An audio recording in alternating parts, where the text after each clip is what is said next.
지금 동남아시아 금융 범죄 시장이 들썩이고 있습니다.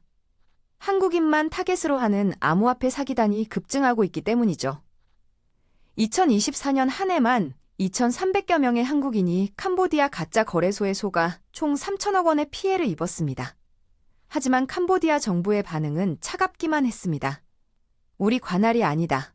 한국인들이 스스로 조심했어야 한다. 한국 외교부가 협조를 요청해도 돌아오는 건 형식적인 답변뿐이었죠. 그런데 2025년 2월 한 사건이 판을 뒤집었습니다. 서울 강남의 한 증권사에서 일하던 20대 애널리스트 23명이 집단으로 실종된 겁니다. 그들이 마지막으로 접속한 곳은 푸놈펜의 한 코인 거래소였습니다. 링크드인에 올라온 채용 공고 하나 때문이었죠. 월급은 한국의 2배. 숙소와 비자는 회사가 제공. 블록체인 글로벌 기업의 동남아 지사라는 그럴듯한 설명. 그들은 꿈을 안고 비행기에 올랐습니다. 하지만 공항에서 그들을 맞이한 건 회사 차량이 아니라 검은 밴이었습니다. 대한민국의 반격은 조용하게, 그러나 빠르게 시작됐습니다. 사건 발생 48시간 만에 합동수사본부가 꾸려졌습니다. 금융위원회, 국정원, 경찰청, 외교부. 모든 라인이 하나로 모였죠. 그리고 그들은 단 한 문장을 선언했습니다. 우리 국민을 포기하지 않는다. 어떤 수단을 써서라도 데려온다. 본격적인 사연을 들으시기 전에 좋아요 버튼과 구독 부탁드립니다. 여러분의 작은 응원이 대한민국의 위대한 이야기를 더 많은 분들께 전하는 힘이 됩니다. 그럼 지금부터 시작해 보겠습니다. 제 이름은 데이비드 리처드슨입니다. 미국 증권거래위원회에서 15년간 금융사기를 추적해온 전직 조사관입니다. 월가의 큰손부터 동남아 폰지 스킴까지 수백억 달러 규모의 사건을 다뤄왔죠. 하지만 이번 한국 정부의 움직임은 제가 30년 경력에서 한 번도 본 적 없는 것이었습니다. 협상이 아니라 전쟁을 준비하고 있었으니까요. 2025년 3월 새벽 3시. 제 휴대폰이 울렸습니다. 서울에서 온 이메일이었습니다. 제목은 간단했습니다. 도움이 필요합니다. 첨부 파일을 열었을 때 저는 숨이 멎었습니다. 23명의 얼굴 사진과 함께 단 한 줄이 적혀 있었습니다. 이들은 지금 살아있습니다. 하지만 48시간 안에 찾지 못하면 영영 사라질 겁니다. 저는 즉시 답장을 보냈습니다. 무엇을 도와드릴까요? 1시간 뒤 전화가 걸려왔습니다. 한국금융위원회 국제협력과장이었습니다. 목소리는 침착했지만 긴박함이 느껴졌죠. 리처드슨 씨, 캄보디아에 계신 암호화폐 사기 조직을 추적해 주실 수 있습니까? 우리 국민 23명이 그곳에 갇혀 있습니다.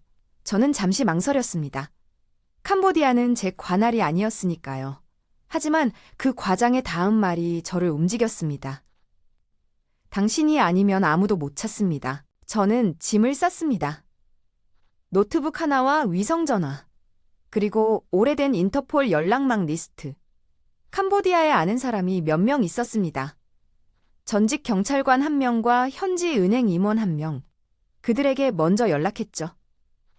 푸놈펜에 새로 생긴 암호화폐 거래소에 대해 아는 게 있냐고. 답은 빨리 왔습니다. 블루스카이 크립토. 작년 10월에 생겼어요. 중국 자본이라는 소문이 있지만 실소유주는 불명이래요. 푸놈펜 중심가 고층 빌딩을 통째로 빌렸다더군요. 저는 비행기에 올랐습니다. 방콕을 경유해 푸놈펜까지 15시간. 기내에서 저는 한국 측이 보내온 자료를 샅샅이 뜯어봤습니다.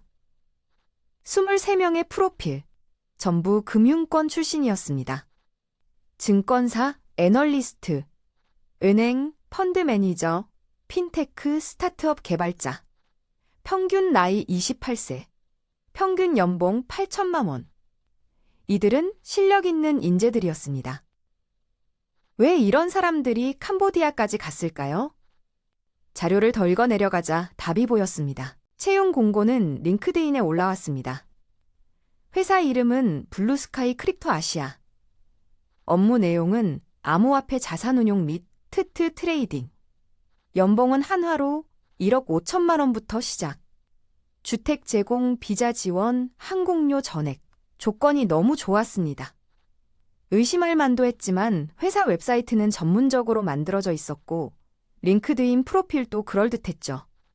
심지어 면접은 화상으로 진행됐는데 면접관은 한국어가 유창한 동남아인이었습니다. 그는 싱가포르 국립대 출신이라고 자신을 소개했습니다. 저는 그 면접관의 얼굴을 캡처해서 제 데이터베이스에 돌렸습니다. 얼굴 인식 프로그램이 돌아가는 동안 저는 커피를 한 모금 마셨습니다. 3분 후 결과가 떴습니다. 이름은 첸민 후이. 싱가포르 국립대 졸업은 맞습니다. 하지만 그의 이력에는 더 중요한 정보가 있었죠. 2019년 홍콩에서 암호화폐 폰지 스킴으로 기소됐다가 보석으로 풀려난 뒤 종적을 감췄습니다. 인터폴 적색수배 명단에도 올라 있었습니다. 저는 한국 측에 즉시 보고했습니다. 이 회사는 처음부터 사기였습니다. 그들의 목적은 한국 금융 전문가들을 데려와 더 큰 사기를 벌이는 겁니다. 아마 한국인 고객들의 자산을 노리고 있을 겁니다. 금융위 과장의 목소리가 어두워졌습니다. 우리도 그렇게 추정하고 있습니다. 문제는 그들이 지금 어디 있느냐는 겁니다. 푸놈펜 경찰은 협조를 거부했습니다. 캄보디아 금융당국도 마찬가지고요. 비행기가 푸놈펜 공항에 착륙했습니다. 습하고 뜨거운 공기가 얼굴을 때렸습니다. 공항 밖에는 제 연락책이 기다리고 있었습니다. 소팟이라는 이름의 전직 캄보디아 경찰관이었죠. 그는 40대 후반으로 보였고 얼굴에는 피곤함이 가득했습니다. 우리는 악수를 나눴습니다. 오랜만이야, 데이비드. 그가 말했습니다. 블루스카이 크립토 말이지. 나도 알아. 그놈들 뒤에 큰 손이 있어. 우리는 차에 올랐습니다. 소팟이 운전하며 말했습니다. 블루스카이 건물은 푸놈펜 중심가에 있어. 20층짜리 유리 건물이야. 겉보기엔 멀쩡한 오피스 빌딩이지. 하지만 15층부터 20층까지는 출입이 통제돼 있어. 보안카드 없으면 엘리베이터도 안 움직여. 내가 전직 갈 친구한테 물어봤더니 그 층에서 일하는 사람들은 전부 외국인이래. 대부분 중국인이고 최근에 한국인들도 들어갔다더군. 저는 고개를 끄덕였습니다. 그들이 거기 있군요. 소팟이 한숨을 쉬었습니다. 문제는 들어갈 방법이야. 건물 입구에는 경비가 48시간 대기하고 CCTV도 수십 대야. 내가 아는 한 그 건물 주인은 캄보디아 정부 고위층이랑 연결돼 있어. 그러니까 경찰도 함부로 못 건드려. 저는 창밖을 바라봤습니다. 푸놈펜 거리는 오토바이와 차들로 가득했습니다. 저 멀리 고층 빌딩들이 보였죠. 그중 하나가 블루스카이 건물일 겁니다. 저는 소팟에게 물었습니다. 한국 정부는 얼마나 시간이 있다고 했나요? 그가 대답했습니다. 48시간이라고 했어. 그 이후엔 그 사람들이 어디로 옮겨질지 모른대. 아마 국경 넘어 라오스나 미얀마로 갈 거야. 그럼 찾기 더 어려워져. 저는 시계를 봤습니다. 이미 12시간이 지났습니다. 남은 시간은 36시간. 저는 노트북을 열었습니다. 블루스카이 크립토의 웹사이트를 다시 뜯어보기 시작했습니다. 웹사이트는 전문적으로 만들어져 있었습니다. 회사 소개 페이지에는 싱가포르 본사 사진이 있었고 임원진 프로필도 그럴듯했죠. 하지만 저는 오래 일한 사람입니다. 이런 가짜 사이트를 수백 개는 봤어요. 저는 웹사이트의 소스 코드를 열어봤습니다. 서버 위치를 추적했죠. 결과는 예상대로였습니다. 싱가포르가 아니라 중국 선전의 서버였습니다. 그것도 VPN으로 여러 번 우회한 흔적이 보였습니다. 저는 소팟에게 물었습니다. 이 회사 등록 정보를 확인할 수 있나요? 그가 고개를 저었습니다. 캄보디아 상공부에 등록은 돼 있어. 하지만 실소유주는 페이퍼 컴퍼니야. 홍콩에 있는 유령 회사 이름으로 돼 있더군. 추적이 거의 불가능해. 저는 한숨을 쉬었습니다. 전형적인 수법이었습니다. 범죄 조직들은 여러 나라를 거쳐서 소유 구조를 복잡하게 만들어 놓습니다. 경찰이 추적하기 어렵게 만드는 거죠. 그런데 한 가지 이상한 점을 발견했습니다. 블루스카이 크립토의 웹사이트에는 고객 리뷰가 있었습니다. 대부분 긍정적인 내용이었죠. 수익률이 좋다, 직원들이 친절하다, 이런 내용들. 하지만 리뷰를 남긴 사람들의 프로필을 하나하나 확인해 보니 전부 가짜 계정이었습니다. 프로필 사진은 스톡 이미지 사이트에서 가져온 것들이었고 활동 내역도 몇 주 전에 만들어진 것들 뿐이었습니다. 저는 더 깊이 파고들었습니다. 블루스카이 크립토가 운영하는 암호화폐 거래 플랫폼을 찾아냈습니다. 앱은 구글 플레이 스토어와 애플 앱 스토어에 모두 등록돼 있었습니다. 다운로드 수는 5만 건이 넘었죠. 리뷰도 4.8로 높았습니다. 하지만 저는 앱의 코드를 분석해 봤습니다. 그리고 충격적인 사실을 발견했습니다. 이 앱은 실제로 암호화폐를 거래하는 게 아니었습니다. 사용자가 돈을 입금하면 화면에는 거래가 이루어지는 것처럼 보이지만 실제로는 아무 거래도 일어나지 않았습니다. 모든 게 가짜였죠. 심지어 수익률 그래프도 조작된 것이었습니다. 사용자들이 돈을 벌고 있다고 착각하게 만드는 거죠. 그러다가 큰 금액을 입금하면 출금이 안 되는 겁니다.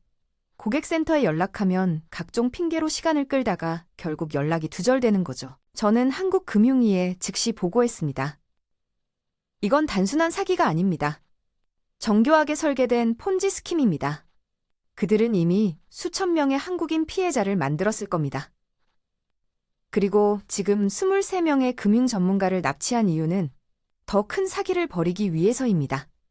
아마 그들을 이용해서 더 그럴듯한 투자 상품을 만들 겁니다. 금융위 과장의 목소리가 굳어졌습니다. 우리도 같은 결론에 도달했습니다. 문제는 시간입니다. 36시간 안에 그들을 찾아내야 합니다. 캄보디아 경찰은 움직일 생각이 없습니다. 우리가 직접 해야 합니다. 저는 물었습니다. 직접이라니? 무슨 뜻입니까? 과장은 잠시 침묵했습니다. 그리고 조용히 말했습니다. 우리 팀이 지금 프놈펜으로 가고 있습니다. 6시간 후 도착합니다. 저는 놀랐습니다. 한국 정부가 직접 팀을 보낸다는 겁니까? 외교적 문제는 어떻게 하고요? 과장의 대답은 단호했습니다. 그건 나중 문제입니다. 지금은 우리 국민을 구하는 게 먼저입니다. 캄보디아 정부가 협조하지 않으면 우리가 직접 합니다. 저는 전율을 느꼈습니다. 이건 제가 30년간 본 적 없는 대응이었습니다. 보통 정부들은 외교 채널을 통해 몇 주씩 협상합니다. 하지만 한국은 달랐습니다. 저는 소파색에 말했습니다. 한국 팀이 오고 있습니다. 우리는 그들을 도와야 합니다. 소팟이 눈을 크게 떴습니다. 한국 정부가 직접 온다고? 여기 캄보디아에. 미쳤군. 그러다가 큰일 나. 저는 고개를 저었습니다. 그들은 각오가 되어 있습니다. 우리도 준비해야 합니다. 블루스카이 건물 주변을 정찰해야 합니다. 출입구가 몇 개인지, 경비 교대 시간은 언제인지, CCTV 위치는 어떤지 모든 걸 파악해야 합니다. 소팟은 한숨을 쉬었습니다. 하지만 결국 고개를 끄덕였습니다. 알았어. 하지만 조심해야 해. 저 건물 주인은 장관급이랑 친하다고. 우리가 잘못 건드렸다간 큰일 나. 저는 알고 있었습니다. 하지만 선택의 여지가 없었습니다. 36시간? 그 안에 23명을 찾아내야 했습니다. 우리는 차를 몰고 푸놈펜 중심가로 향했습니다. 해가 지고 있었습니다. 거리는 오토바이 헤드라이트로 가득했고 노점상들이 저녁 장사를 시작하고 있었습니다. 저 멀리 유리로 된 고층 빌딩이 보였습니다. 블루스카이 크립토 본사였습니다. 20층짜리 건물은 밤하늘을 배경으로 우뚝 서 있었습니다. 15층부터 20층까지는 불이 환하게 켜져 있었습니다. 소팟이 건물에서 200m 떨어진 곳에 차를 세웠습니다. 저는 망원경을 꺼냈습니다. 건물 입구를 관찰하기 시작했습니다. 경비원이 2명 서 있었습니다. 제복을 입고 무전기를 차고 있었죠. 입구 양옆에는 CCTV가 보였습니다. 건물 외벽에도 여러 대가 설치돼 있었습니다. 저는 천천히 건물 전체를 훑어봤습니다. 후문이 있는지 확인했습니다. 건물 뒤쪽에도 출입구가 하나 더 있었습니다. 거기도 경비원이 1명 서 있었습니다. 저는 시계를 봤습니다. 오후 8시. 저는 계속 관찰했습니다. 1시간이 지났습니다. 그동안 건물에 드나드는 사람을 세어봤습니다. 대부분 젊은 남자들이었습니다. 정장을 입은 사람도 있었고 캐주얼한 옷을 입은 사람도 있었습니다. 하지만 한국인으로 보이는 사람은 없었습니다. 저는 망원경으로 15층 창문을 들여다봤습니다. 사무실 안이 보였습니다. 책상들이 줄지어 있었고 사람들이 컴퓨터 앞에 앉아 있었습니다. 저는 사진을 찍었습니다. 최대한 많이 확대해서 얼굴을 식별하려고 했습니다. 하지만 거리가 너무 멀었습니다. 저는 소파에게 말했습니다. 더 가까이 가야 합니다. 소팟이 걱정스러운 표정을 지었습니다. 너무 가까이 가면 들킬 거야. 저는 고개를 저었습니다. 방법이 있습니다. 우리가 배달원으로 위장하면 됩니다. 소팟이 눈을 크게 떴습니다. 배달원. 저는 고개를 끄덕였습니다. 이 시간이면 저녁 식사 배달이 많을 겁니다. 우리가 음식을 들고 가면 경비원이 의심하지 않을 겁니다. 최소한 로비까지는 들어갈 수 있을 거예요. 소판이 잠시 생각하더니 고개를 끄덕였습니다. 시도해볼 만하네. 근처에 아는 식당이 있어. 사장한테 부탁하면 배달 유니폼을 빌려줄 거야. 우리는 차를 몰고 근처 식당으로 갔습니다. 소팟이 사장과 크메르어로 대화를 나눴습니다. 사장은 처음엔 고개를 저었지만 소팟이 돈을 건네자 마지못해 유니폼을 내줬습니다. 저는 배달원 조끼를 입었습니다. 소팟도 마찬가지였죠. 우리는 치킨과 밥이 담긴 배달 상자를 들었습니다. 그리고 다시 블루스카이 건물로 향했습니다. 건물 입구에 도착했습니다. 경비원이 우리를 봤습니다. 저는 크메르어로 몇 마디 했습니다. 소팟이 가르쳐준 대로였습니다. 18층 음식 배달이요? 경비원이 무전기를 들었습니다. 18층에 확인을 요청했습니다. 잠시 후 무전기에서 답이 왔습니다. 오케이, 올라와. 경비원이 우리를 안으로 들여보냈습니다. 엘리베이터에 올랐습니다. 심장이 뛰기 시작했습니다. 저는 30년간 사무실에서 일했던 사람입니다. 현장 작전은 처음이었죠. 소팟이 제 어깨를 두드렸습니다. 진정해, 우리는 그냥 배달원일 뿐이야. 저는 심호흡을 했습니다. 엘리베이터가 올라갔습니다. 17층, 시층, 15층. 제 손에서 땀이 났습니다. 배달 상자를 꽉 쥐었습니다. 18층에 도착했습니다. 엘리베이터 문이 열렸습니다. 복도가 보였습니다. 양쪽으로 사무실 문들이 줄지어 있었습니다. 복도 끝에 한 남자가 서 있었습니다. 중국인으로 보였습니다. 그가 우리에게 손짓했습니다. 이쪽이야. 우리는 걸어갔습니다. 복도를 지나가며 저는 양옆 사무실을 살펴봤습니다. 유리문 너머로 사무실 내부가 보였습니다. 책상들이 빼곡히 놓여 있었고 사람들이 컴퓨터 앞에 앉아 있었습니다. 그런데 이상한 점을 발견했습니다. 몇몇 사람들의 손목에 뭔가가 채워져 있었습니다.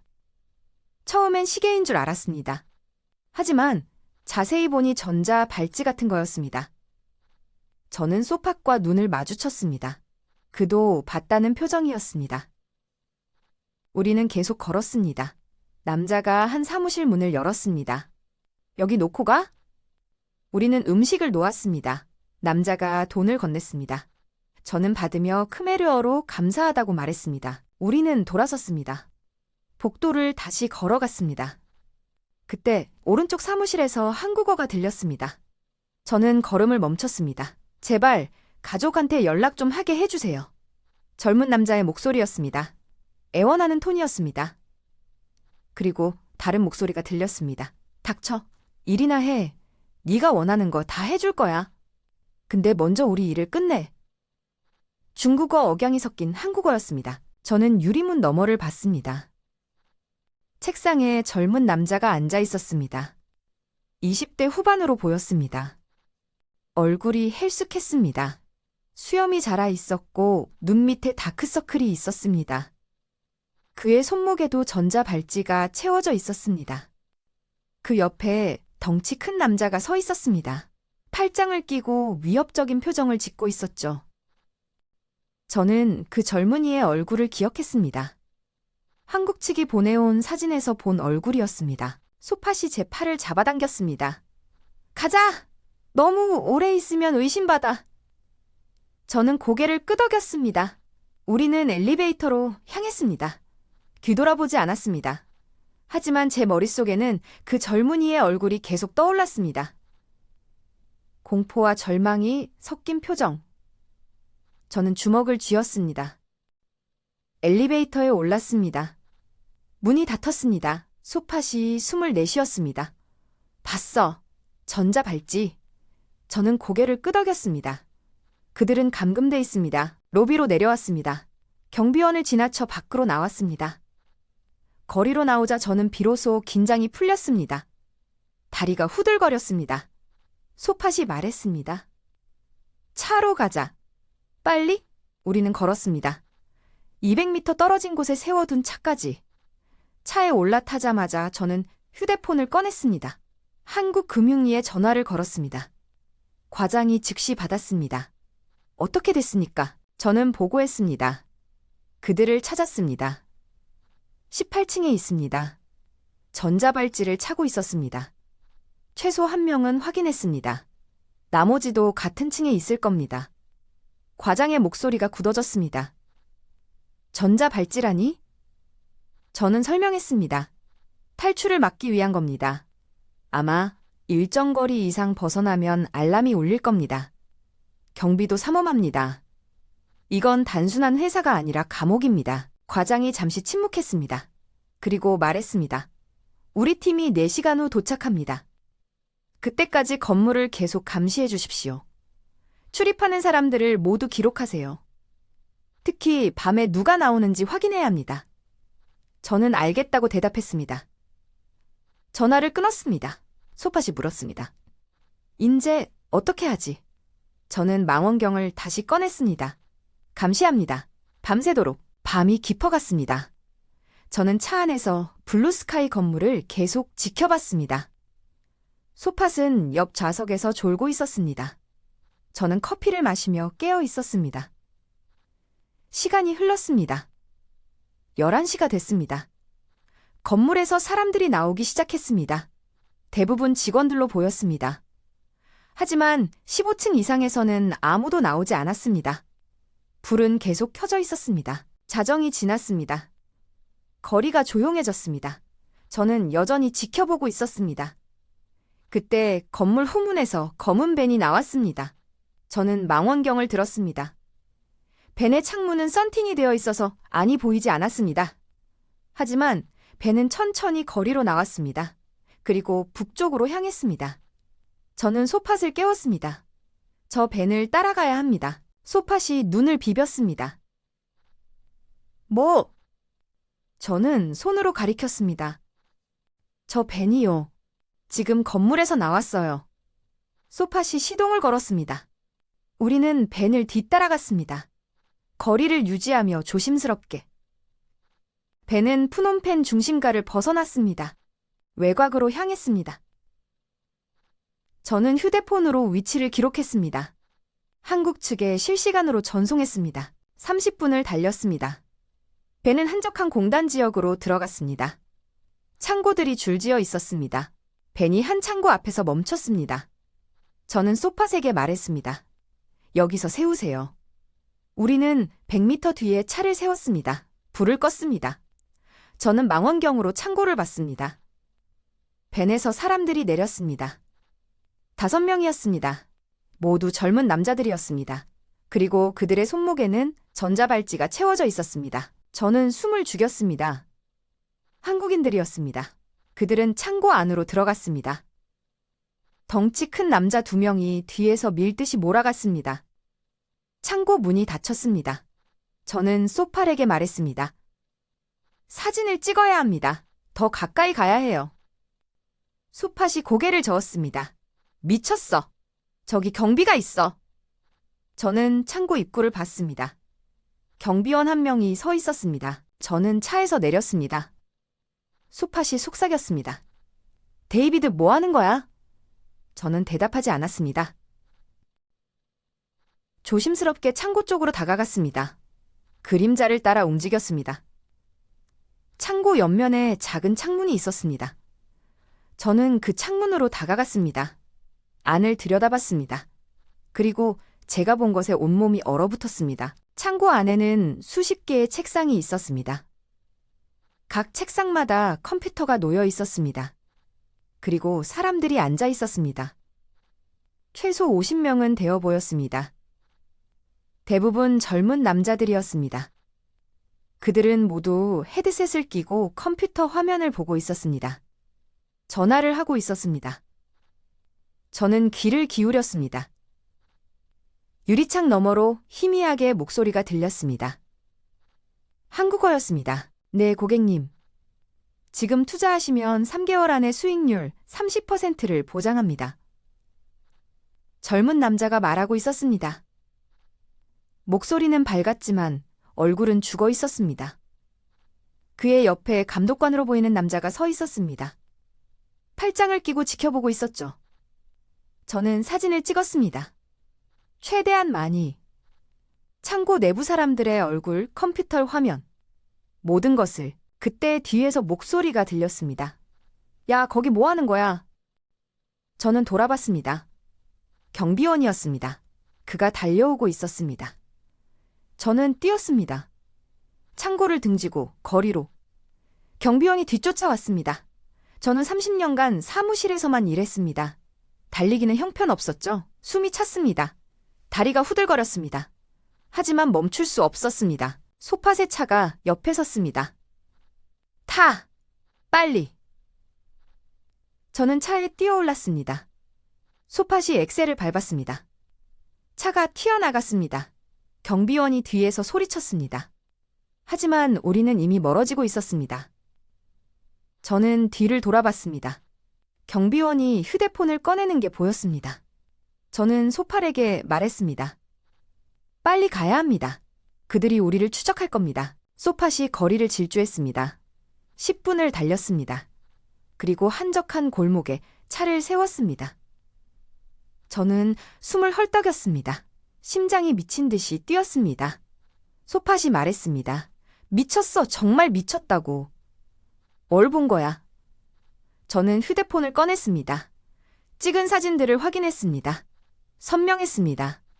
창고 안의 모습이 다 찍혔습니다. 저는 한국금융위에 즉시 전송했습니다. 그리고 전화를 걸었습니다. 과장이 받았습니다. 뭔가 발견하셨습니까? 저는 설명했습니다. 콜센터입니다.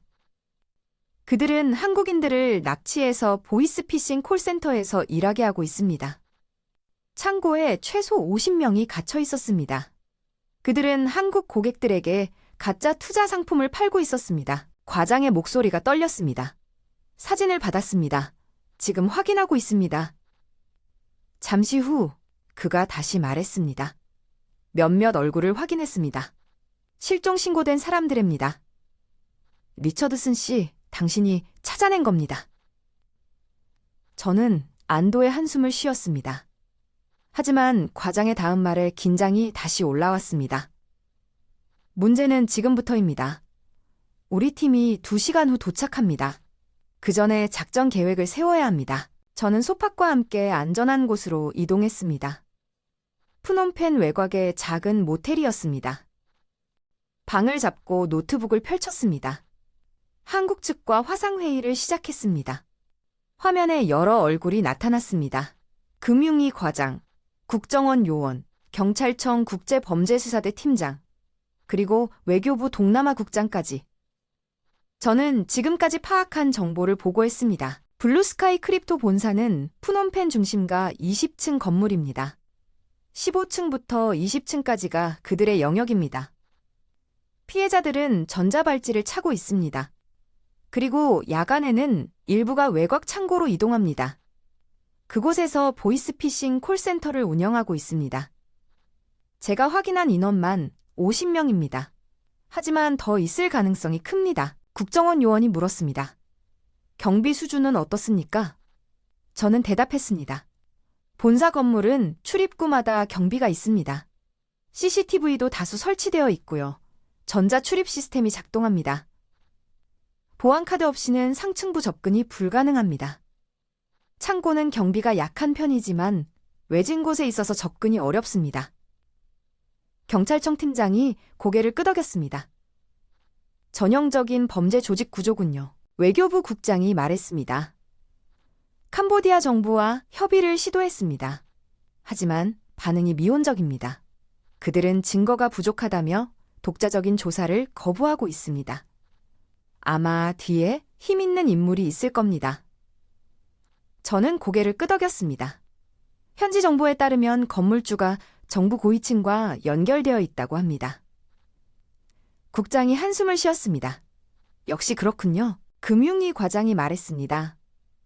우리에게 시간이 많지 않습니다. 현지 첩보에 따르면 조직이 이미 우리 추적을 눈치챘을 가능성이 있습니다. 그들이 증거를 인멸하거나 피해자들을 다른 곳으로 옮기기 전에 행동해야 합니다. 국정원 요원이 물었습니다. 캄보디아 경찰의 협조는 기대할 수 없습니까? 외교부 국장이 고개를 저었습니다. 공식 루트는 막혔습니다. 경찰청 팀장이 침착하게 말했습니다. 그렇다면 우리가 직접 움직여야 합니다. 팀원 6명이 지금 방콕을 경유해서 오고 있습니다. 1시간 반 후 푸놈펜 공항에 도착합니다. 리처드슨 씨 현지에서 우리를 지원해 주실 수 있습니까? 저는 고개를 끄덕였습니다. 물론입니다. 제가 안내하겠습니다. 회의가 끝났습니다. 저는 노트북을 닫고 시계를 봤습니다. 새벽 4시였습니다. 저는 한숨도 자지 못했습니다. 하지만 피곤함을 느낄 여유가 없었습니다. 소팟이 커피를 건넸습니다. 마셔. 오늘 긴 하루가 될 거야. 저는 커피를 마셨습니다. 쓰고 뜨거웠습니다. 정신이 조금 돌아왔습니다. 소팟이 물었습니다. 한국팀은 어떻게 할 생각이야? 캄보디아 경찰 도움 없이 어떻게 그 많은 사람을 구출하지? 저는 솔직히 대답했습니다. 저도 모릅니다. 하지만 한국 정부는 각오가 되어 있습니다. 외교 문제가 생기더라도 자국민을 구출하겠다는 겁니다. 소팟이 휘파람을 불었습니다. 대단한 나라네. 보통은 포기하는데 1시간 반이 지났습니다. 저는 소팟과 함께 푸놈펜 공항으로 향했습니다. 새벽 6시. 공항은 한산했습니다. 국제선 도착 게이트 앞에서 기다렸습니다. 방콕발 비행기가 도착했습니다. 승객들이 나오기 시작했습니다. 그리고 6명의 한국인이 나타났습니다. 평범한 여행객처럼 보였습니다. 캐주얼한 옷에 배낭을 맨. 하지만 그들의 눈빛은 달랐습니다. 날카롭고 경계심으로 가득했습니다. 저는 다가갔습니다. 경찰청에서 오셨습니까?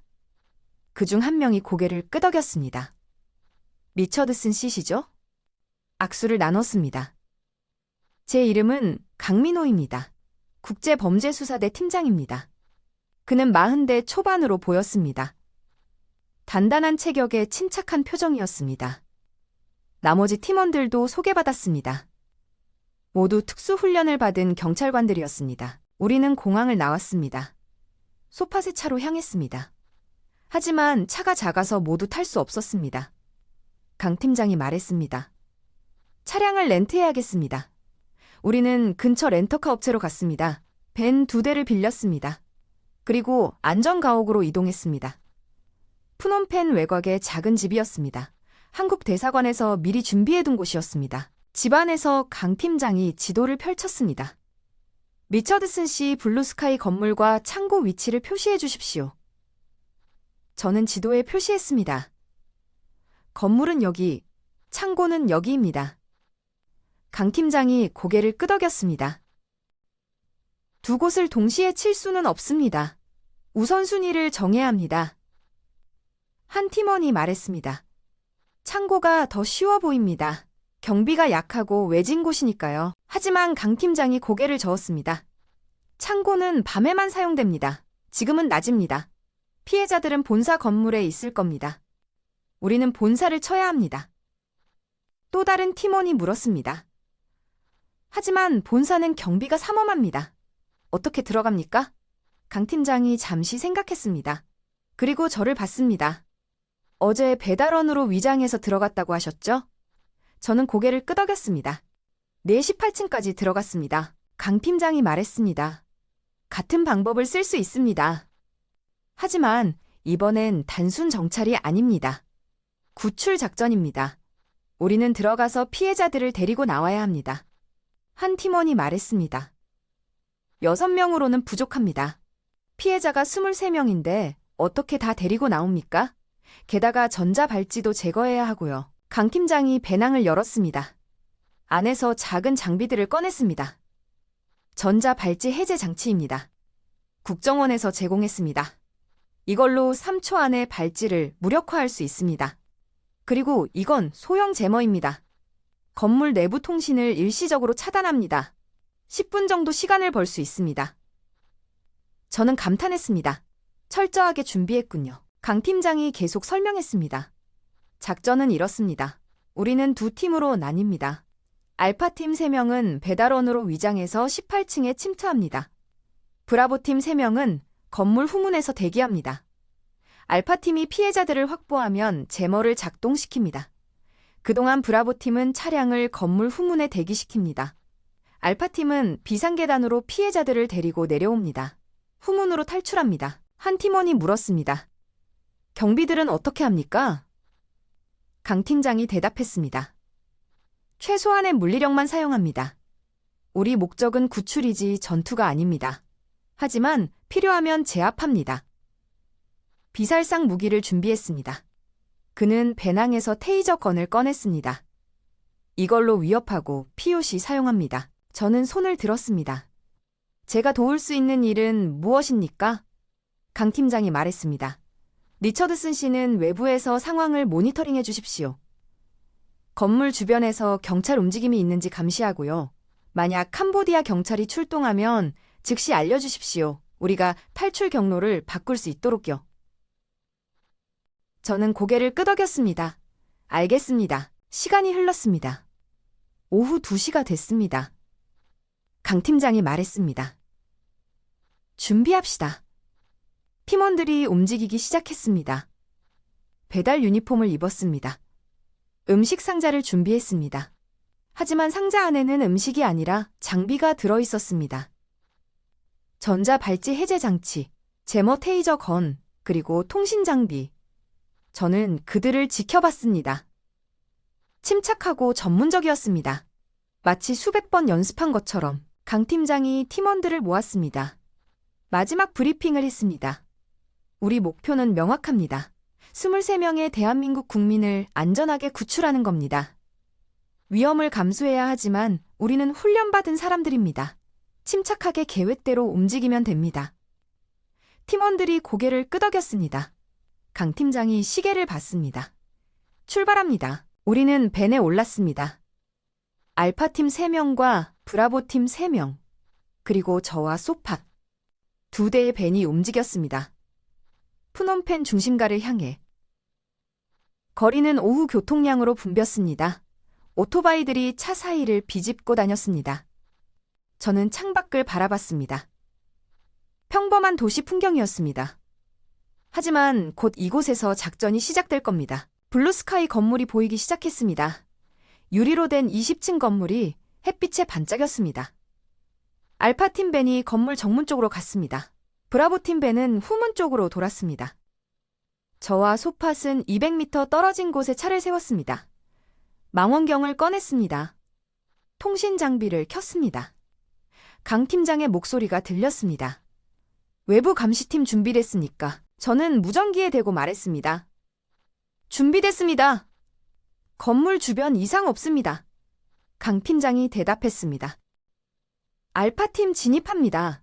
저는 망원경으로 건물 입구를 봤습니다. 3명의 한국인이 배달 상자를 들고 들어가고 있었습니다. 경비원이 잠시 확인하더니 안으로 들여보냈습니다. 1단계 성공. 저는 숨을 죽였습니다. 이제 진짜 작전이 시작되는 겁니다. 강 팀장의 목소리가 무전기에서 들렸습니다. 엘리베이터 탑승. 18층으로 이동 중. 저는 시계를 봤습니다. 오후 3시 15분. 제 손바닥에서 땀이 났습니다. 무전기를 꽉 쥐었습니다. 소팟이 옆에서 긴장한 표정으로 건물을 바라봤습니다. 정말 해낼 수 있을까? 그가 중얼거렸습니다. 저는 대답하지 않았습니다. 저도 확신이 없었으니까요. 3분이 지났습니다. 강 팀장의 목소리가 다시 들렸습니다. 18층 도착. 복도 진입. 경비 1명 확인. 저는 숨을 참았습니다. 무전기에서 희미한 소리가 들렸습니다. 크메르어로 대화하는 소리였습니다. 그리고 강 팀장의 목소리. 경비 통과. 사무실 위치 확인 중.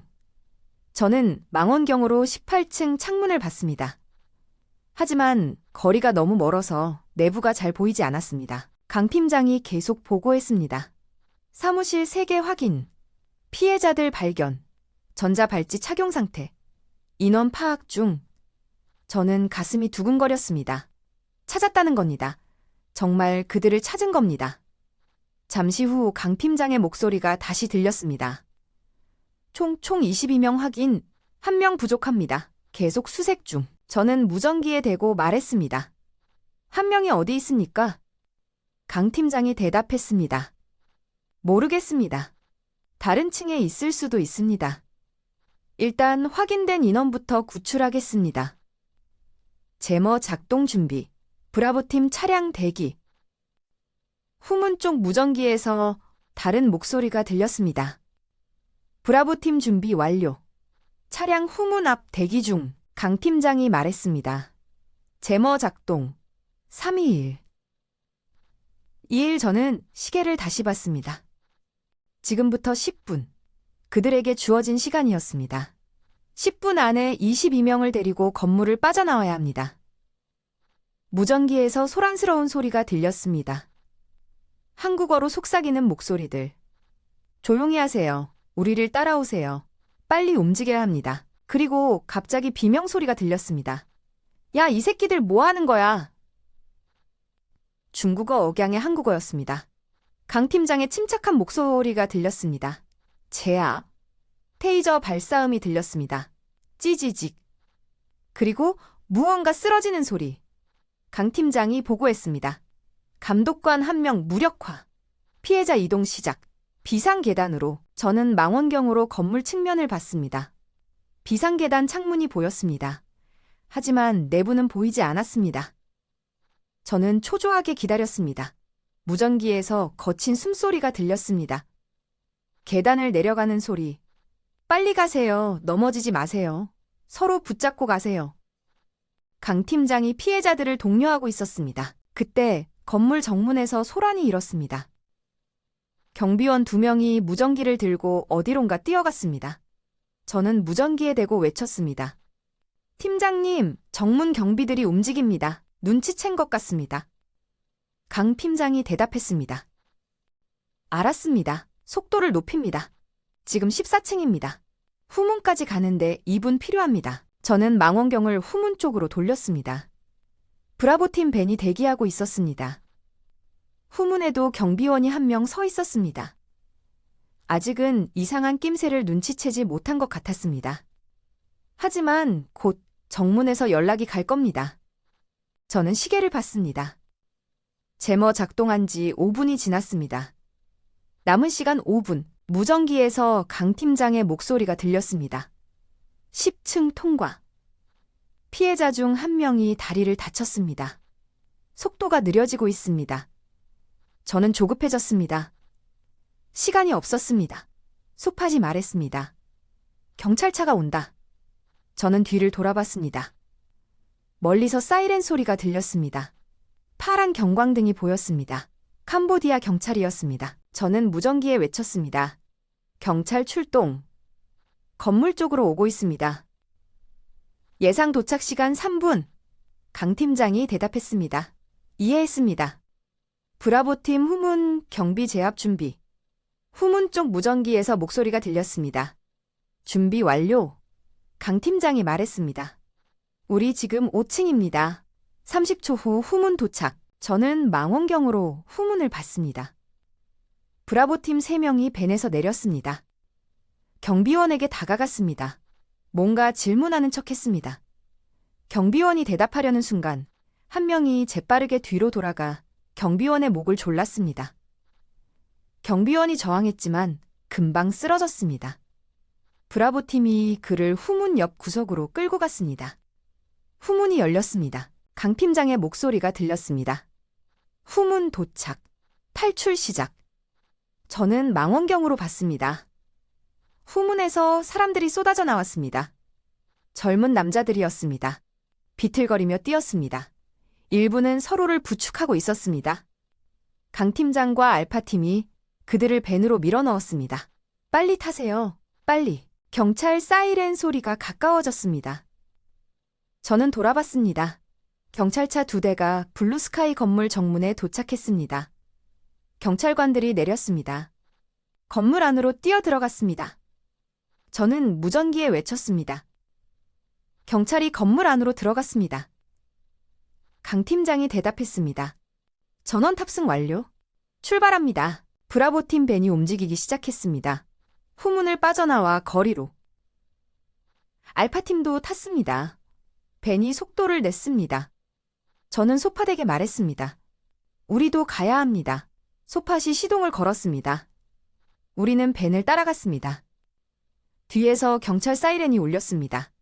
하지만 우리는 이미 멀어지고 있었습니다. 강 팀장의 목소리가 무전기에서 들렸습니다. 전원 무사, 안전가옥으로 이동 중. 저는 안도의 한숨을 쉬었습니다. 해냈습니다. 정말 해낸 겁니다. 소팟이 웃으며 말했습니다. 믿을 수 없어. 정말 해냈어? 저는 뒷좌석을 돌아봤습니다. 벤이 앞에서 달리고 있었습니다. 그 안에 22명의 한국인이 타고 있었습니다. 자유를 되찾은 사람들, 하지만 기쁨도 잠시였습니다. 강 팀장의 다음 말에 저는 다시 긴장했습니다. 한 명이 부족합니다. 23명 중 한 명을 찾지 못했습니다. 그 사람은 어디 있습니까? 저는 입술을 깨물었습니다. 작전은 성공했지만 완벽하지 않았습니다. 아직 한 명이 남아 있었습니다. 안전가옥에 도착했습니다. 밴문이 열렸습니다. 피해자들이 내렸습니다. 그들의 얼굴은 피곤하고 겁에 질려 있었습니다. 하지만 동시에 안도감도 보였습니다. 한 젊은 남자가 무릎을 꿇고 울기 시작했습니다. 살았다. 정말 살았어. 다른 사람들도 눈물을 흘렸습니다. 서로를 껴안았습니다. 강 팀장이 그들에게 다가갔습니다. 여러분 안전합니다. 대한민국이 여러분을 데리러 왔습니다. 이제 집으로 갈 수 있습니다.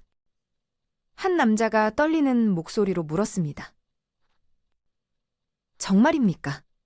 정말 한국으로 갈 수 있습니까? 강 팀장이 고개를 끄덕였습니다. 네, 오늘 밤 비행기로 출국합니다. 대사관에서 긴급 여행 증명서를 준비했습니다. 하지만 강 팀장의 표정은 받지 않았습니다. 그가 피해자들에게 물었습니다. 여러분 중에 김준혁 씨를 아는 분 있습니까? 한 남자가 손을 들었습니다. 준혁이요? 알죠. 같이 왔어요. 강 팀장이 물었습니다. 그 사람은 어디 있습니까? 왜 18층에 없었습니까? 남자가 대답했습니다. 준혁이는 이틀 전에 다른 곳으로 옮겨졌어요. 강 팀장이 긴장했습니다. 어디로 옮겨졌습니까? 남자가 대답했습니다. 모르겠어요. 그냥 어느 날 밤에 데려갔어요. 중국인 보스가 특별한 일을 시킨다고 했어요. 그 후로 못 봤어요. 강 팀장이 다른 피해자들을 봤습니다. 다른 분들도 모르십니까? 모두 고개를 저었습니다. 저희도 몰라요. 준혁이가 어디 갔는지. 저는 강 팀장과 눈을 마주쳤습니다. 그의 표정이 어두웠습니다. 저는 물었습니다. 어떻게 하시겠습니까? 강 팀장이 말했습니다. 찾아야 합니다. 한 명이라도 남겨두고 갈 수 없습니다. 저는 고개를 끄덕였습니다. 하지만 어디서부터 찾아야 할까요? 프놈펜은 넓었습니다.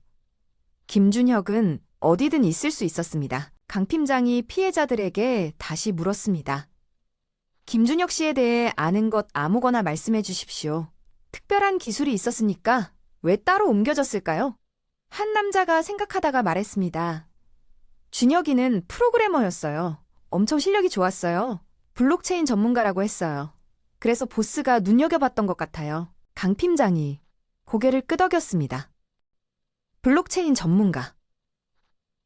그렇다면 더 중요한 프로젝트에 투입됐을 가능성이 큽니다.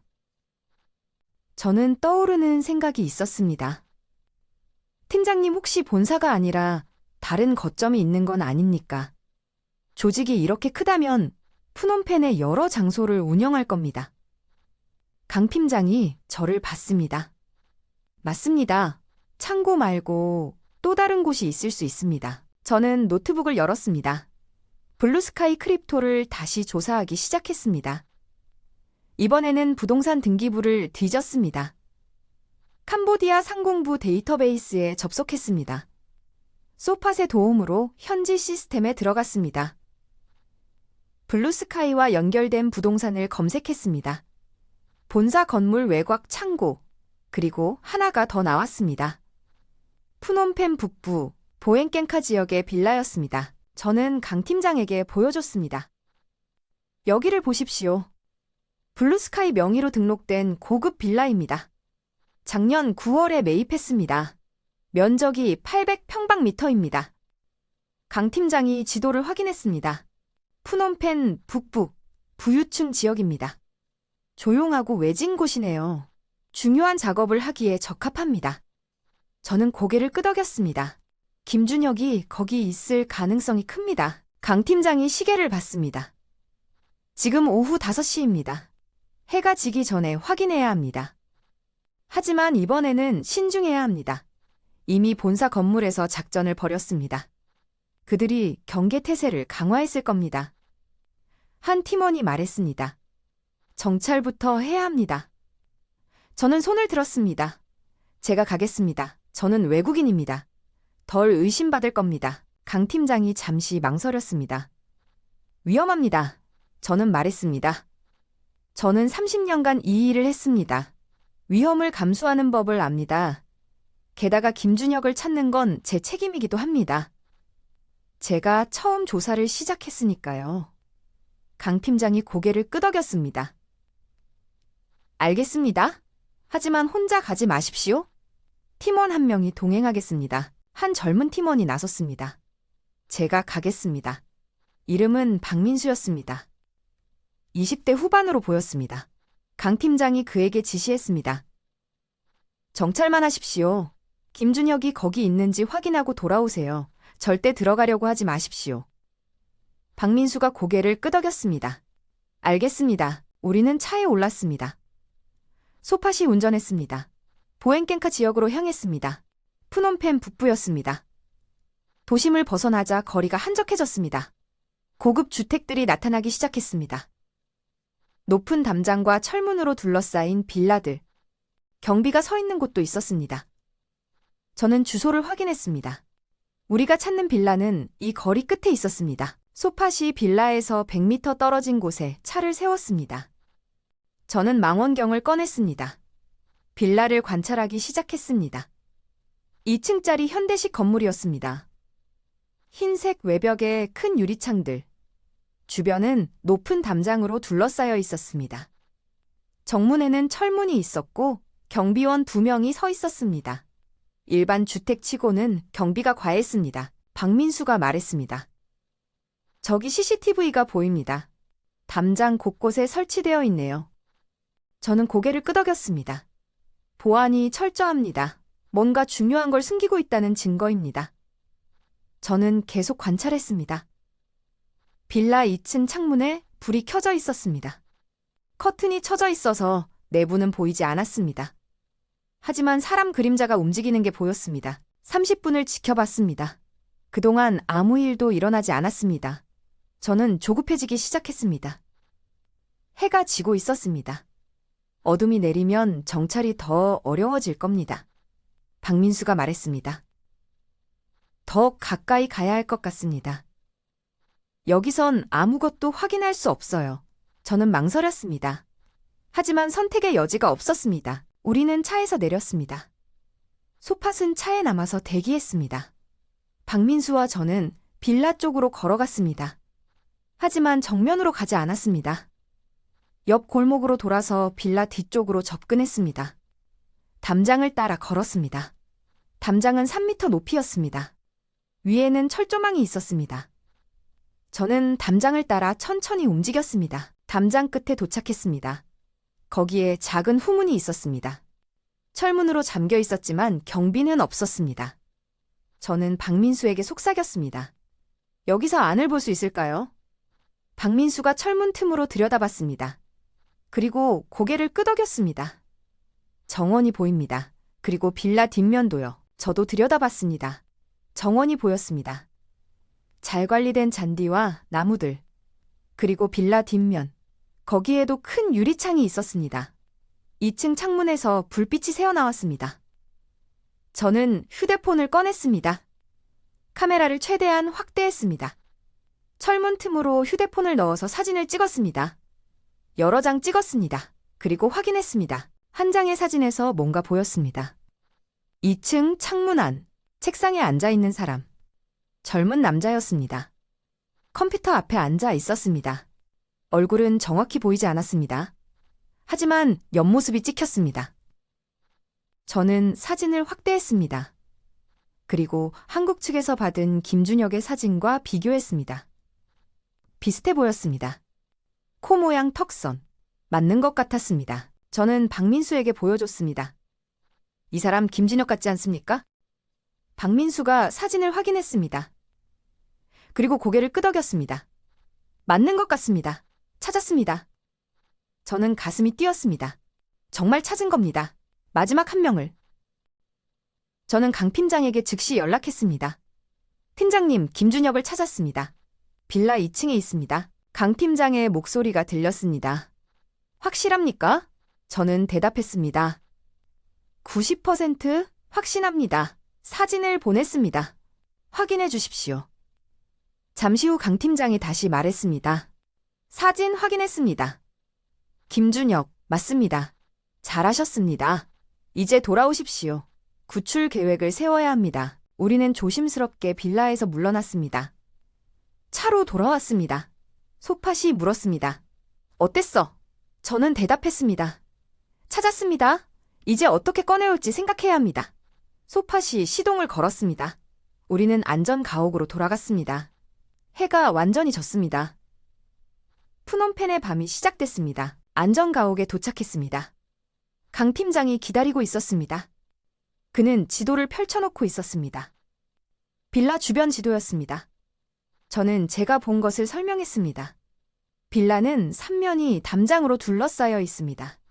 정문에 경비 2명, 후문은 잠겨 있지만 경비 없음. 빌라 내부는 2층 구조. 김준혁은 2층에 있습니다. CCTV는 담장과 정문 주변에 설치되어 있습니다. 강 팀장이 고개를 끄덕였습니다. 본사 건물보다는 쉬워 보입니다. 하지만 시간이 문제입니다. 오늘 낮 작전 이후 조직이 경계태세를 강화했을 겁니다. 빨리 움직여야 합니다. 한 팀원이 말했습니다. 오늘 밤에 바로 가는 게 어떻습니까? 그들이 김준혁을 옮기기 전에요. 강 팀장이 생각했습니다. 그리고 고개를 끄덕였습니다. 맞습니다. 기다릴 수 없습니다. 오늘 밤 자정에 작전을 실행합니다. 이번에는 4명만 투입합니다. 인원이 적을수록 들킬 위험이 줄어듭니다. 후문으로 침투해서 김준혁만 데리고 나옵니다. 신속하게. 저는 손을 들었습니다. 저도 가겠습니다. 강 팀장이 고개를 저었습니다. 리처드슨 씨는 이미 충분히 하셨습니다. 이번엔 쉬십시오. 저는 말했습니다. 아닙니다. 제가 빌라 구조를 가장 잘 압니다. 김준혁이 어느 방에 있는지도 제가 확인했습니다.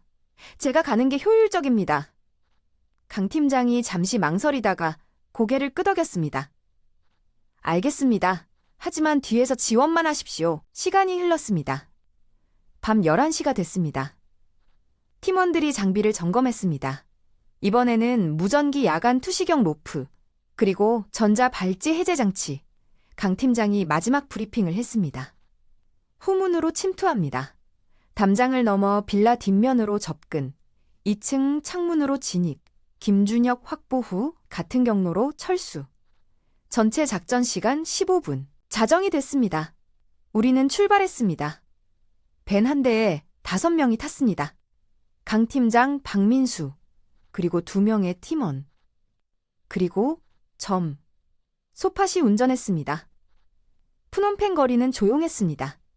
가끔 오토바이가 지나갈 뿐이었습니다. 우리는 빌라 근처에 도착했습니다. 불을 끄고 조용히 접근했습니다. 빌라에서 50m 떨어진 곳에 차를 세웠습니다. 우리는 내렸습니다. 검은 옷을 입었습니다. 얼굴에는 마스크를 썼습니다. 강 팀장이 손으로 신호를 보냈습니다. 우리는 그림자를 따라 움직였습니다. 빌라 뒤쪽 후문으로. 담장에 도착했습니다. 박민수가 로프를 꺼냈습니다. 갈고리가 달린 로프였습니다. 그가 로프를 던졌습니다. 담장 위에 걸렸습니다. 철조망을 피해서 걸었습니다. 박민수가 먼저 올라갔습니다. 담장을 넘어 안쪽으로 조용히 착지했습니다. 다른 팀원들도 따라 올라갔습니다. 강 팀장이 마지막으로 올라갔습니다. 저도 로프를 잡았습니다. 30년간 사무실에서 일한 몸이었습니다. 담장을 넘는 건 처음이었습니다. 팔에 힘을 주었습니다. 로프를 당겼습니다. 담장을 기어 올랐습니다. 숨이 찼습니다. 하지만 멈출 수 없었습니다. 담장 꼭대기에 도착했습니다. 아래를 내려다봤습니다. 박민수가 손짓했습니다. 저는 숨을 참았습니다. 그리고 뛰어내렸습니다. 잔디 위에 착지했습니다. 발목이 삐끗했지만 참았습니다. 우리는 빌라 뒷면으로 조심스럽게 다가갔습니다. 2층 창문에서 희미한 불빛이 보였습니다. 강 팀장이 건물 외벽을 살폈습니다. 2층으로 올라갈 방법을 찾았습니다. 배수관이 있었습니다. 그는 배수관을 잡고 올라가기 시작했습니다. 박민수가 따라갔습니다. 다른 팀원들도. 저는 아래에서 지켜봤습니다. 강 팀장이 2층 창문에 도착했습니다. 창문을 조심스럽게 열었습니다. 잠겨있지 않았습니다. 그는 안을 들여다봤습니다. 그리고 안으로 들어갔습니다. 박민수가 따라 들어갔습니다. 저는 아래에서 주변을 경계했습니다. 정원을 둘러봤습니다. 아무 움직임도 없었습니다. 2층에서 희미한 소리가 들렸습니다. 누군가 속삭이는 소리. 한국어였습니다. 김준혁 씨, 우리를 따라오세요. 조용히. 그리고 발소리. 창문으로 사람이 나왔습니다. 박민수였습니다. 그리고 다른 남자. 젊은 남자였습니다. 김준혁이었습니다. 그는 겁에 질린 표정이었습니다. 박민수가 그를 부축해서 배수관으로 내려왔습니다. 강 팀장도 따라 내려왔습니다. 우리는 김준혁을 둘러쌌습니다. 그의 손목에는 전자발찌가 채워져 있었습니다. 강 팀장이 재빨리 해제 장치를 꺼냈습니다. 발찌에 대고 버튼을 눌렀습니다. 3초 후 발찌가 풀렸습니다.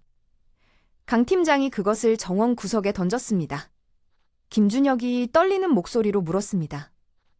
누구세요? 어떻게? 강 팀장이 속삭였습니다. 설명은 나중에. 지금은 우리를 따라오세요. 대한민국이 당신을 데리러 왔습니다.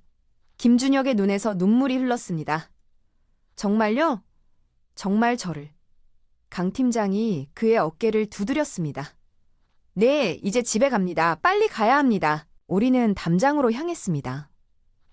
로프가 그대로 걸려 있었습니다. 팀원들이 김준혁을 먼저 올렸습니다. 그는 힘이 없었습니다. 오랫동안 갇혀 있었던 탓이었습니다. 팀원 한 명이 위에서 그를 끌어올렸습니다. 저도 다시 로프를 잡았습니다. 이번에는 더 힘들었습니다. 팔에 힘이 없었습니다.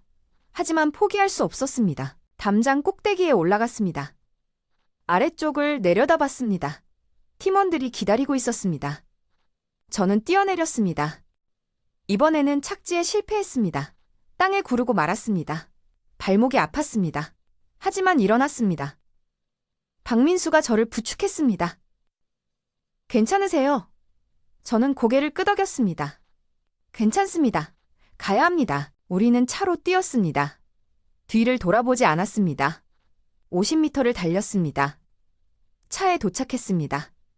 모두 탔습니다. 소팟이 시동을 걸었습니다. 차가 출발했습니다. 저는 뒷좌석에서 숨을 헐떡였습니다. 김준혁이 옆에 앉아 있었습니다. 그는 여전히 믿을 수 없다는 표정이었습니다. 정말 구해주신 건가요? 정말. 강 팀장이 앞좌석에서 돌아봤습니다. 네, 이제 안전합니다. 오늘 밤 6시 비행기로 서울로 갑니다. 김준혁이 울기 시작했습니다. 감사합니다. 정말 감사합니다. 저는 그의 눈물을 봤습니다. 그리고 제 눈도 뜨거워졌습니다. 우리가 해낸 겁니다.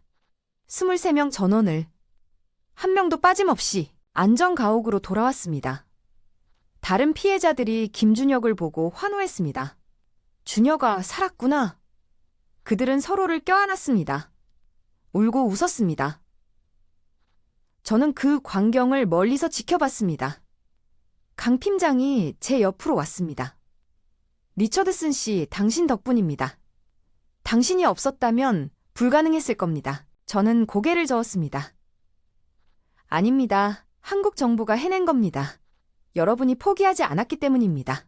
강 팀장이 미소 지었습니다. 우리는 절대 국민을 포기하지 않습니다. 그게 대한민국입니다. 저는 그 말을 듣고 고개를 끄덕였습니다. 30년간 수많은 정부를 봤습니다. 하지만 한국 같은 나라는 처음이었습니다. 새벽 4시가 됐습니다. 강 팀장이 피해자들을 모았습니다. 여러분, 2시간 후 공항으로 출발합니다. 대사관에서 긴급 여행 증명서를 준비했습니다. 여권은 조직이 압수했기 때문에 이걸로 출국합니다. 아침 6시 비행기로 방콕을 경유해서 인천으로 갑니다. 피해자들이 환호했습니다. 정말 집에 가는 거예요? 정말. 하지만 한 젊은 남자가 불안한 표정으로 물었습니다. 저희가 나간 걸 조직이 알면 어떻게 합니까? 공항에서 막으러 오는 거 아닙니까? 강 팀장이 대답했습니다. 대사관 차량이 여러분을 호송합니다. 그리고 공항에서 대사관 직원들이 함께 출국 수속을 도울 겁니다. 조직이 감히 건드리지 못합니다. 외교 공간 보호를 받으니까요. 저는 창밖을 봤습니다. 동이 트기 시작했습니다. 푸놈펜의 새벽이었습니다. 거리에 오토바이들이 나타나기 시작했습니다. 평범한 아침이 시작되고 있었습니다. 하지만 이 안전가옥 안에서는 23명의 삶이 완전히 바뀌고 있었습니다. 그들은 악몽에서 깨어나고 있었습니다. 1시간이 지났습니다. 대사관 차량 3대가 도착했습니다. 검은색 밴들이었습니다. 대사관 직원 5명이 내렸습니다. 그중 1명이 강 팀장과 악수했습니다. 수고하셨습니다. 이제 저희가 맡겠습니다. 피해자들이 차에 올랐습니다. 각 차량마다 7명씩. 저는 그들을 지켜봤습니다. 며칠 전까지 죽을 것 같은 표정이던 얼굴들이 이제는 희망으로 가득했습니다. 강 팀장이 제게 다가왔습니다. 리처드슨 씨도 공항까지 함께 가시겠습니까? 저는 고개를 끄덕였습니다. 네, 끝까지 지켜보고 싶습니다. 우리는 차에 올랐습니다. 대사관 차량 행렬이 출발했습니다. 푸놈펜 거리를 달렸습니다. 아침 출근 시간이었습니다. 거리는 차들로 붐볐습니다. 하지만 우리는 멈추지 않았습니다. 공항에 도착했습니다. 푸놈펜 국제공항이었습니다. 대사관 차량들이 출국장 앞에 섰습니다. 피해자들이 내렸습니다. 대사관 직원들이 그들을 에워쌌습니다. 강 팀장과 팀원들도 함께했습니다. 저도 뒤를 따랐습니다. 우리는 출국 수속 카운터로 향했습니다. 그때 뒤에서 고함 소리가 들렸습니다. 저 사람들 세워! 저는 돌아봤습니다. 캄보디아 경찰관 4명이 다가오고 있었습니다. 그들 뒤에 익숙한 얼굴이 보였습니다. 블루스카이 건물에서 봤던 중국인이었습니다. 덩치 큰 남자. 그가 경찰에게 뭔가 말하고 있었습니다. 경찰이 우리를 가로막았습니다. 잠깐 기다리십시오. 대사관 직원이 나섰습니다. 무슨 일입니까? 경찰관이 말했습니다. 저 사람들은 범죄 용의자입니다. 조사를 받아야 합니다. 대사관 직원이 서류를 꺼냈습니다. 이분들은 대한민국 국민입니다. 범죄 피해자이며 우리 정부의 보호를 받고 있습니다. 지금 출국 중입니다. 경찰관이 고개를 저었습니다. 안 됩니다. 캄보디아 법에 따라 조사가 필요합니다. 긴장이 고조됐습니다. 피해자들이 두려워하기 시작했습니다. 다시 끌려가는 거 아닙니까? 한 남자가 떨리는 목소리로 물었습니다. 강 팀장이 그들 앞을 막아섰습니다. 아무도 여러분을 데려갈 수 없습니다. 대사관 직원이 휴대폰을 꺼냈습니다. 지금 본국에 연락하겠습니다. 외교 문제가 될 겁니다. 경찰관들이 망설였습니다. 그때 공항 경비실에서 고위 공항 관리자가 나왔습니다. 그는 경찰관들과 대화를 나눴습니다. 크메르어로 무언가 말했습니다. 경찰관들의 표정이 변했습니다. 그들은 뒤로 물러났습니다. 관리자가 대사관 직원에게 말했습니다. 죄송합니다. 오해가 있었습니다. 출국 수속 진행하십시오. 저는 놀랐습니다. 갑자기 왜 태도가 바뀐 걸까요? 소팟이 제 귀에 속삭였습니다. 한국 대사관이 압력을 넣었을 거야. 고위층에 아마 돈도 움직였을 거고? 저는 고개를 끄덕였습니다. 외교란 이런 겁니다. 보이지 않는 곳에서 벌어지는 싸움. 피해자들이 출국 수속을 받았습니다. 긴급 여행 증명서로 출국 도장을 받았습니다. 한 명씩 통과했습니다. 저는 그들을 지켜봤습니다. 얼마나 긴 여정이었을까요? 채용 공고를 보고 희망을 품고 푸놈펜에 왔던 그들. 하지만 기다리고 있던 건 지옥이었습니다. 전자발찌를 차고 강제 노동을 하며 자유를 빼앗겼던 나날들. 하지만 이제 끝났습니다. 마지막 한 명이 통과했습니다. 김준혁이었습니다. 그는 출국 도장을 받고 돌아서서 강 팀장에게 고개를 숙였습니다. 감사합니다. 평생 잊지 않겠습니다. 강 팀장이 그의 어깨를 두드렸습니다. 건강하게 잘 사십시오. 그게 최고의 보답입니다. 김준혁이 눈물을 닦았습니다. 네, 꼭 그렇게 하겠습니다. 피해자들이 보안 검색대를 통과했습니다. 출국장 안으로 들어갔습니다. 우리는 더 이상 따라갈 수 없었습니다. 저는 유리창 너머로 그들을 지켜봤습니다. 그들은 게이트로 걸어가고 있었습니다. 자유를 향해, 집으로! 강 팀장이 제 옆에 섰습니다. 해냈습니다. 저는 고개를 끄덕였습니다. 네, 해냈습니다. 비행기가 이륙했습니다. 아침 6시 정각이었습니다. 저는 공항 창밖으로 비행기가 떠오르는 걸 봤습니다. 하늘로 올라가는 비행기. 그 안에 23명이 타고 있었습니다. 저는 가슴이 벅찼습니다. 제가 한 일이 맞는 일이었다는 확신이 들었습니다. 강 팀장이 말했습니다. 리처드슨 씨, 한국 정부가 감사를 표하고 싶답니다.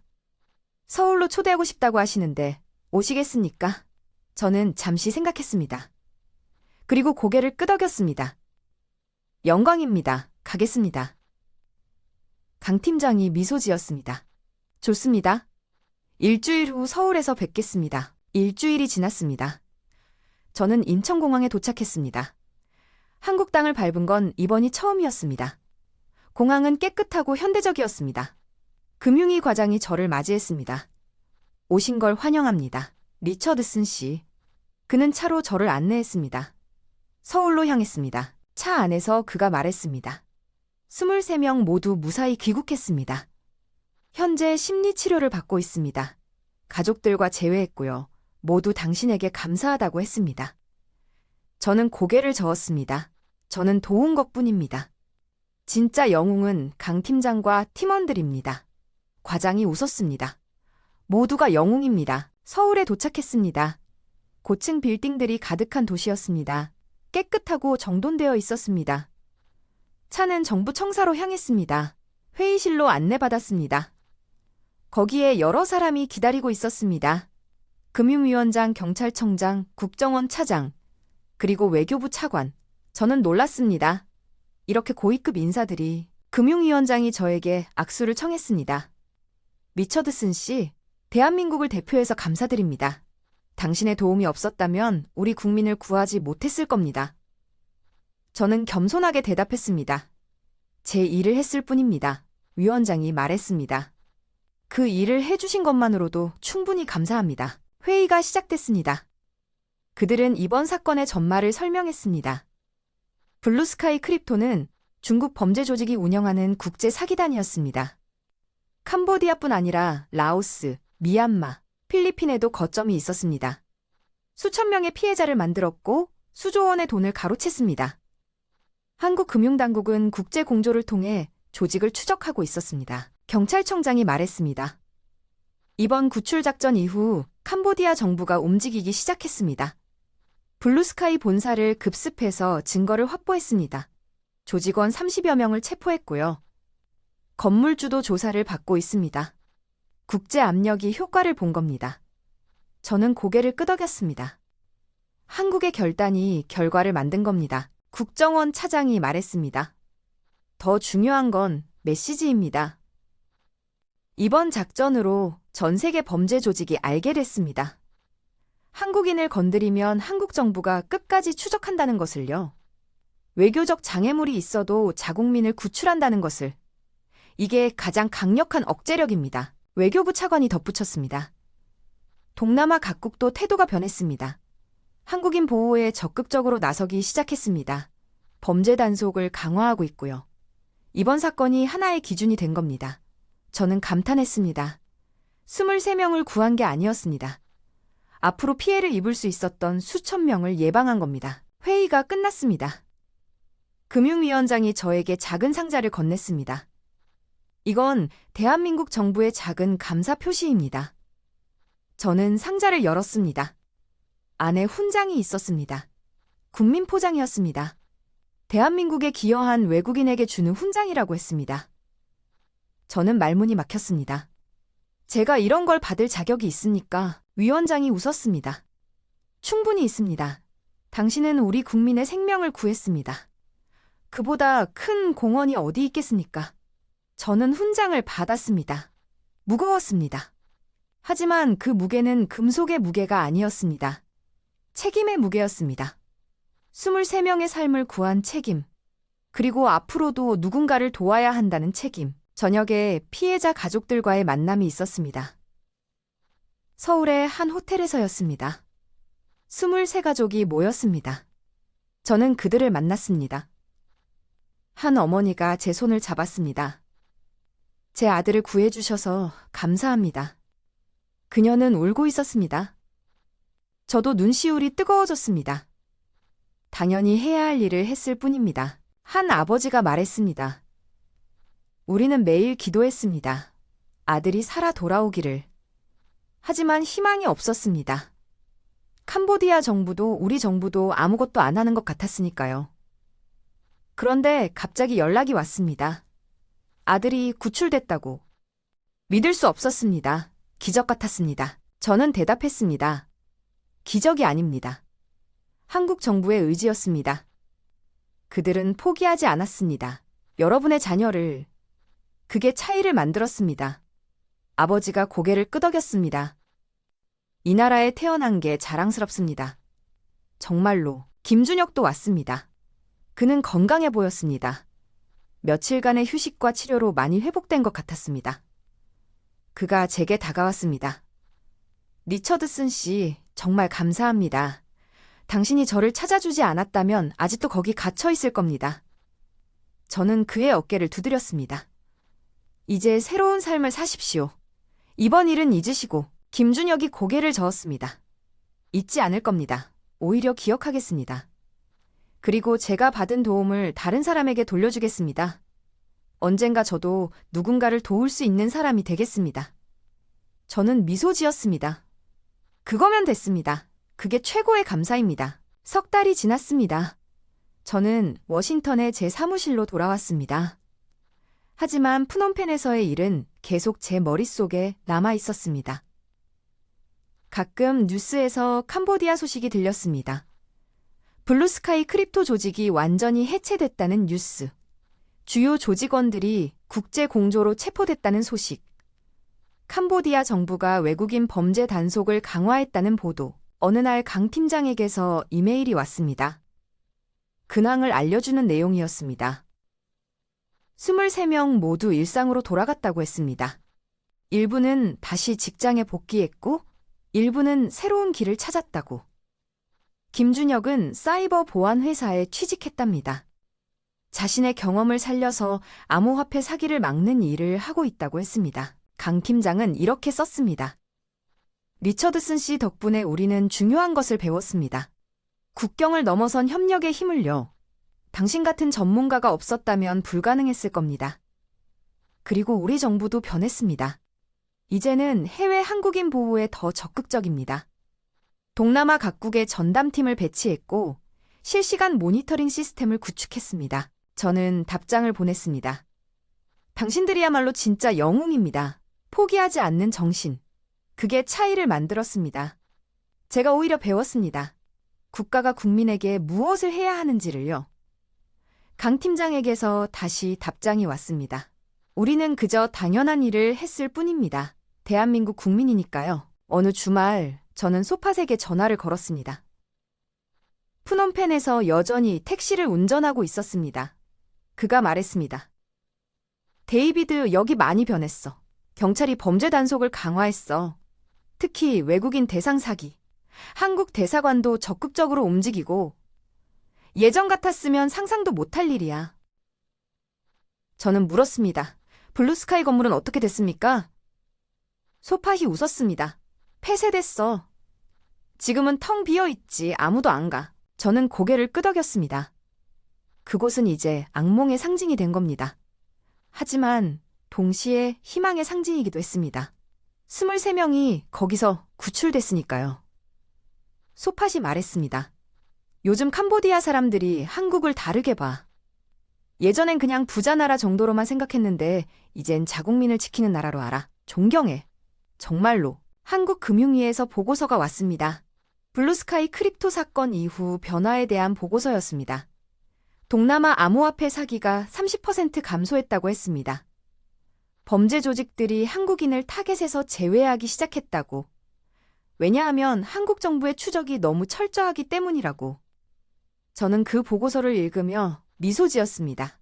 23명을 구한 것이 수천 명을 보호하는 결과를 만든 겁니다. 보고서에는 더 놀라운 내용이 있었습니다. 태국, 베트남, 필리핀 정부가 한국의 사례를 연구하고 있다고 했습니다. 자국민 해외 보호 시스템을 한국식으로 바꾸려 한다고. 합동 대응팀 구성, 실시간 모니터링, 신속한 구출 작전. 한국이 새로운 기준을 만든 겁니다. 어느 날 저는 국제금융범죄 세미나에 초청받았습니다. 뉴욕에서 열린 세미나였습니다. 전 세계 전문가들이 모였습니다. 저는 블루스카이 크립토 사건에 대해 발표했습니다. 어떻게 조직을 추적했는지, 어떻게 피해자를 찾았는지, 그리고 한국 정부가 어떻게 구출했는지 발표가 끝나고 질문 시간이 됐습니다. 한 프랑스 수사관이 물었습니다. 한국 정부의 대응이 그렇게 빨랐던 이유가 뭡니까? 보통 정부들은 외교 문제를 우려해서 주저하는데요. 저는 대답했습니다. 우선순위가 명확했기 때문입니다. 한국 정부에게 가장 중요한 건 자국민의 생명이었습니다. 외교 문제는 나중 문제였죠. 그 명확함이 빠른 결정을 가능하게 했습니다. 한 독일 검사가 물었습니다. 캄보디아 정부의 비협조에도 불구하고 어떻게 성공할 수 있었습니까? 저는 대답했습니다. 독자적인 정보 수집 능력 때문입니다. 한국은 현지 정보원 네트워크를 구축했고 기술적 추적 능력도 뛰어났습니다. 그리고 무엇보다 포기하지 않는 의지. 그게 가장 중요했습니다. 세미나가 끝나고 여러 사람이 저에게 다가왔습니다. 명함을 교환했습니다. 한 미국 FBI 요원이 말했습니다. 한국 정부와 협력하고 싶습니다. 우리도 해외 미국인 보호를 강화하려고 하는데 한국의 시스템을 배우고 싶습니다. 저는 한국 측 연락처를 알려줬습니다. 협력이 확대되고 있었습니다. 그날 밤 호텔 방에서 저는 창밖을 바라봤습니다. 뉴욕의 야경이 펼쳐져 있었습니다. 수많은 불빛들. 그 하나하나가 사람의 삶이었습니다. 저는 생각했습니다. 푸놈펜에서 구출된 23명도 지금 어딘가에서 삶을 살고 있겠죠? 가족과 함께 웃고 있을 겁니다. 꿈을 꾸고 있을 겁니다. 그게 제가 한 일의 의미였습니다. 저는 노트북을 열었습니다. 그리고 최종 보고서를 작성하기 시작했습니다. 제목은 이렇게 붙였습니다. 푸놈펜 작전 국가가 국민에게 하는 약속. 보고서에 이렇게 썼습니다. 나는 30년간 금융범죄를 다뤘다. 수많은 정보를 받고 수많은 작전에 참여했다. 하지만 한국 정부 같은 사례는 처음이었다. 대부분의 정부는 비용과 효과를 계산한다. 외교 문제를 우려한다. 정치적 부담을 걱정한다. 그래서 망설이고 지연되고 결국 포기한다. 하지만 한국은 달랐다. 그들에게 23명은 숫자가 아니었다. 23개의 생명이었고 23 가족의 희망이었다. 그래서 포기할 수 없었던 것이다. 한국 정부는 48시간 만에 합동팀을 꾸렸다. 외교, 경제, 정보, 군사, 모든 수단을 동원했다. 캄보디아 정부가 비협조적이었지만 독자적으로 움직였다. 국제법과 외교 관례를 넘어서는 결단을 내렸다. 왜냐하면 자국민의 생명이 걸려 있었기 때문이다. 결과는 성공이었다. 23명 전원 구출, 단 한 명의 사상자도 없이. 그리고 그 파급 효과는 훨씬 더 컸다. 동남아 전역의 범죄 조직이 한국인을 피하기 시작했다. 각국 정부가 한국의 방식을 배우려 한다. 새로운 기준이 만들어진 것이다. 나는 이 사건을 통해 배웠다. 국가의 진정한 힘은 군사력이나 경제력이 아니다. 국민을 지키려는 의지다. 그 의지가 있을 때 불가능이 가능이 된다. 외교적 장애물도 극복된다. 국제사회도 움직인다. 한국이 그것을 증명했다. 보고서를 마무리하며 저는 마지막 문장을 썼습니다. 프놈펜 작전은 단순한 구출 작전이 아니었다. 국가와 국민 사이의 약속이 무엇인지 보여준 사례였다. 그리고 그 약속이 지켜질 때 어떤 기적이 일어나는지 우리는 목격했다. 대한민국은 세계에 새로운 질문을 던졌다. 당신의 나라는 국민을 위해 어디까지 갈 수 있는가? 저는 보고서를 저장했습니다. 그리고 이메일로 전 세계 동료들에게 보냈습니다. FBI, CIA, 인터폴, 유럽 각국 시사기관. 이 이야기가 퍼져나가길 바랐습니다. 더 많은 정부가 한국을 배우길 바랐습니다. 더 많은 국민이 보호받길 바랐습니다. 며칠 후 김준혁에게서 메시지가 왔습니다. 리처드슨 씨, 저 이번에 결혼합니다. 푸놈펜에서 돌아온 후 제 인생을 다시 생각하게 됐어요. 죽을 뻔했던 경험이 오히려 삶을 더 소중하게 만들었습니다. 청첩장을 보내드릴게요. 꼭 오셨으면 합니다. 저는 답장을 보냈습니다. 축하합니다. 꼭 가겠습니다. 석 달 후 저는 다시 서울에 있었습니다. 김준혁의 결혼식이었습니다. 강남의 한 웨딩홀. 하객들로 가득했습니다. 저는 뒤쪽에 조용히 앉아 있었습니다. 신랑 신부가 입장했습니다. 김준혁은 행복한 얼굴이었습니다. 푸놈펜에서 봤던 그 겁에 질린 표정은 어디에도 없었습니다. 식이 끝나고 피로연이 열렸습니다. 김준혁이 저를 찾아왔습니다. 와주셔서 감사합니다. 멀리서 오시느라 힘드셨죠? 저는 고개를 저었습니다. 당신의 행복한 모습을 보니 보람이 있습니다. 김준혁이 말했습니다. 저 이제 사이버 보안회사에서 일합니다. 암호화폐 사기를 막는 팀에 있어요.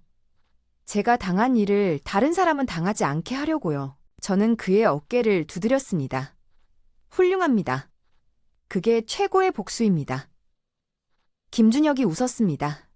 복수가 아니라 감사해요. 저를 구해준 것에 대한. 이렇게 살아서 다른 사람을 돕는 게 제가 할 수 있는 최선의 감사거든요. 저는 고개를 끄덕였습니다.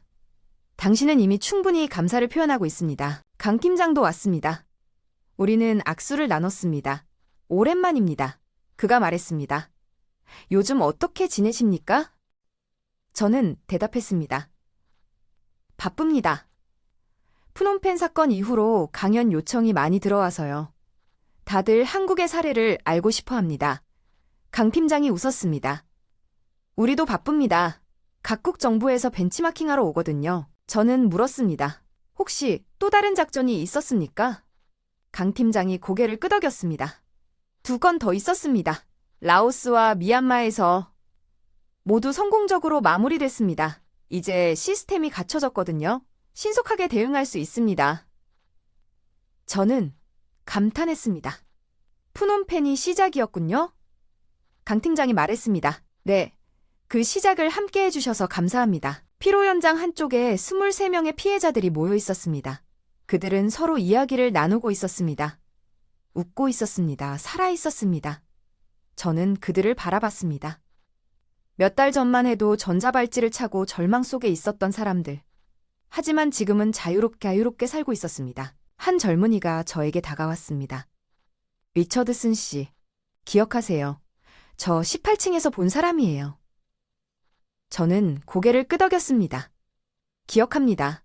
그날 배달원으로 위장했을 때 그가 말했습니다. 그때 당신을 봤어요. 복도에서. 그리고 희망을 느꼈어요.